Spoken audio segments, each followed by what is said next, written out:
As a business owner, understanding digital advertising can be pretty overwhelming. With terms like impressions, click-through rates, retargeting, CTR, cost per click, ROAS, and other terms being thrown around, it's really easy to get lost in the jargon. However, having a basic understanding of these terms can be crucial to making informed decisions for your business, getting the most out of your advertising budget. In this episode, I'm going to write down all of the digital advertising terms that you need to know.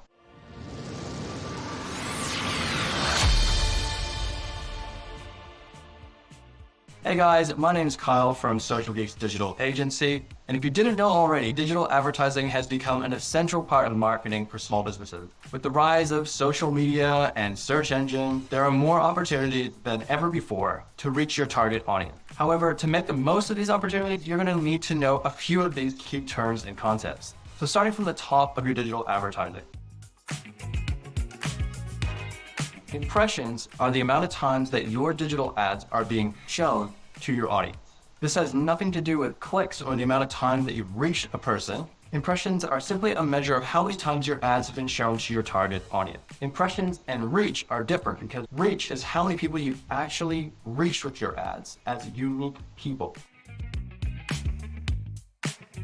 Clicks are pretty self-explanatory, but it's important to notice if these are clicks on your ad or if they're clicks to your website. With Facebook ads, for example, people can click on your post, or they might click read more, or they might like, comment, share, etc.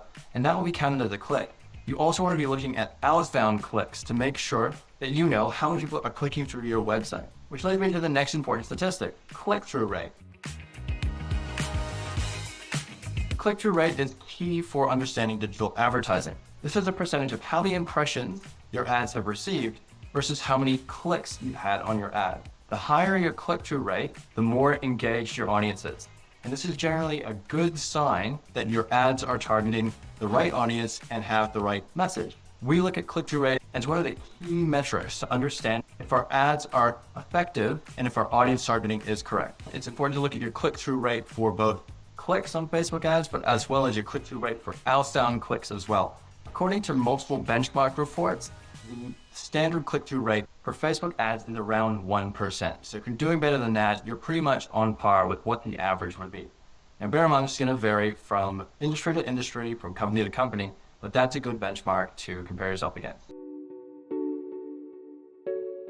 Now, another great advertising metric that you're going to be looking at is your cost per click. It's pretty self-explanatory, but this is the cost that you pay for every click on your ad. This is a common pricing model for all ad platforms. So you'll see this on Google, Facebook, LinkedIn, Pinterest, TikTok, and all of the other digital advertising platforms. Another good metric to know about is your CPM. Technically, this stands for cost per mil. It's supposed to be a cost per 1,000 impressions. It just gives you a bit of an understanding in terms of how much is it costing you to place 1,000 ads in front of your audience. Again, this is going to vary from platform to platform, audience to audience, business to business, industry to industry, but at least you can compare apples to apples, and you can also see if your costs are going up over time or going down. This is a great one to look at for seasonality changes. This always goes up by like 30% or more around Christmas and Black Friday because everybody wants to jump on the advertising bandwagon and get their brand out there. Another great metric that we like to look at side by side with your CPM or cost per mil, cost per 1,000 impressions, is your cost per 1,000 people reached. This is more commonly on Facebook and other social media platforms. The reason we look at this is to see, are we targeting a very expensive audience? For example, with your retargeting ads that are being displayed towards your website visitors to try to get them to buy, your cost to reach 1,000 people is going to be sky high. Whereas if you're targeting all of Australia or all of the US, your cost to reach 1,000 people might be very low, because the platforms will try to place your ads competitively for you using machine learning to get you the best price, or at least you know. Another very common term is your conversion rate. Conversion rates are vital to look at because this is really what you want as a business. This is the most important thing as a business to be looking at. Are your ads converting? Now, your conversion rate is a percentage of all the people who have clicked on your ad who have then converted into the action that you want to take. For all ad platforms, you define your conversion. This could be as simple as a phone call to your business or getting directions, down to signing up for a form or signing up to your email newsletter on your website, or it could be downloading a free guide, or lastly, purchasing a product. Your conversion rate is crucial because this is going to tell you how effective your ad is at driving real results.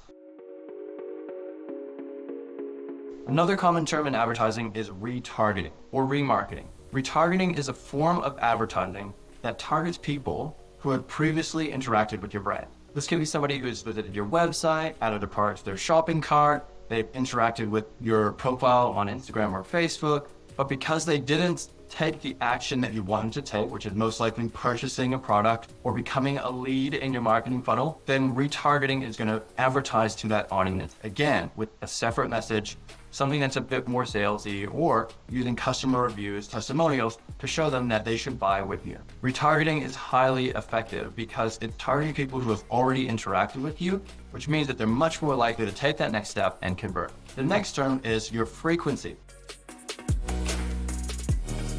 This can be different based on your platforms, but generally it's your ad frequency or your frequency rate. Frequency refers to the number of times an individual sees your ad. It's incredibly important to be looking at your frequency rate on your ad campaign to make sure that it doesn't get too high, as this can lead to ad fatigue and is statistically shown to reduce the likelihood of your audience taking that next step with you or engaging with your brand. If you look at your marketing funnel in terms of top of funnel, middle of funnel, and bottom of funnel, generally you want to keep your top of funnel below 4 if you can, your middle of funnel below, let's say 7, and your bottom of funnel where you're really trying to retarget and get people to convert, we try to keep that well below 10. These again are just general numbers. It does depend on business to business, but I find that that's quite an effective frequency rate to keep it below for e-commerce businesses especially. So what is an ad network? Well, essentially a platform that connects advertisers with publishers. Ad networks like the Google Display Network is really beneficial because it allows advertisers to reach very large audiences on websites and mobile apps that they might not be able to connect with. Websites and mobile apps are able to put space on their website, in their blogs, or on their banners, and through ad networks, you're able to place your ads to be seen on said websites. So a good way to think of ad networks is like a marketplace for advertisers and content publishers to kind of come together and effectively exchange services. Programmatic or dynamic advertising is automated buying and selling of ads. This is generally done through the platform's algorithms and data to optimize ad placements and targeting. Another term that I've been throwing around a lot is native advertising. Native advertising simply means that you're trying to create ad content that looks almost exactly the same as the content you'd expect to see on that platform. A good example would be that you try to create ads for Facebook that look very similar to Facebook posts. So this could be a blog article from your website that's talking about some tips on digital marketing, rather than an ad for sign up for our Google Ads Management service. It's a very different approach, and it means that you're actually trying to create content that looks native on Facebook. Native ads are great because they'll generally drive a lower cost per click, a higher click-through rate, and that's because they feel like regular content, making them less disruptive to the end user and offering a better user experience. The next advertising term is A/B testing or split testing. All A/B testing means is you have two variations of an ad or a landing page, a headline, any type of variation that you'd like to test to see what's more effective. And you can load this into your ads platform to say, I want to test version A versus version B. And what that platform will do is it will target the same audience with all the content the same except for version A and B, and drive 50% here, 50% there. And the great thing is you'll be able to measure all of the metrics that we've just gone through to see which one is performing better, which one gets a lower cost per click, which one gets a higher click-through rate, which one gets a higher conversion rate, which one gets you a higher ROAS, which we're going to talk about next. A/B testing is essential for any digital advertising campaign because it's going to help you optimize your results to get better and better over time. And next, I'm going to talk about ROAS, or return on ad spend. Return on ad spend is when you look at how many dollars in sales am I making from every dollar I'm spending on ads. So if I spend $1 on Facebook ads, does it make me $2 in sales? Well, if so, that would be a 2 ROAS, or a 200% return on ad spend. This doesn't factor in things like your cost of goods sold, your management fees, anything else. It's basically looking at the return on your ad dollars. What we as an agency will work on with our clients is finding what is an acceptable profit threshold for you to be breaking even and adding a buffer to that to say, this is what we're aiming for. Some businesses have a lot of repeat purchases from customers. So they're willing to spend more to acquire customers because they know the lifetime value of that customer will be quite high. Say it costs you $30 to get a new customer in from a Facebook ad and you're selling them a $30 product. Well, your return on ad spend would be 1, because for every dollar you're spending on Facebook, you're getting $1 back in sales. However, if the lifetime value of your customers on average is $300, then you know that you're getting a 10 times return over the lifetime of your customer. So it's important to look at ROAS in the big picture, not just as I need to be making a profit on all of my ads. Although, if you can get it above your profit threshold, you can scale that baby up. And I've got another video that talks about how I scaled one of my clients to $500,000 in revenue in less than 3 months, by multiplying their advertising because they had a healthy return on ad spend. The last and final term I'm going to throw at you is your landing page. A lot of people ask me, what is a landing page? And it doesn't need to be anything fancy. It is essentially the first page that people land on your website when they click on an ad. Generally, you want to design custom landing pages for your promotion because you're going to have a much higher success rate at converting them if your landing page or your web page is designed to be exactly the right messaging for that promotion. For example, you wouldn't want to run an ad promotion where your ad is talking about 10 tips for your small business's digital marketing and then send them to a homepage that has none of that information. That's a really bad user experience, and it means that it's completely irrelevant to the ad you're promoting. You want to have a landing page that talks about 10 tips for digital marketing for small businesses. That makes a lot more sense. But your landing page, you can customize and you can tailor it. You can split test it or A/B test it to see what works best.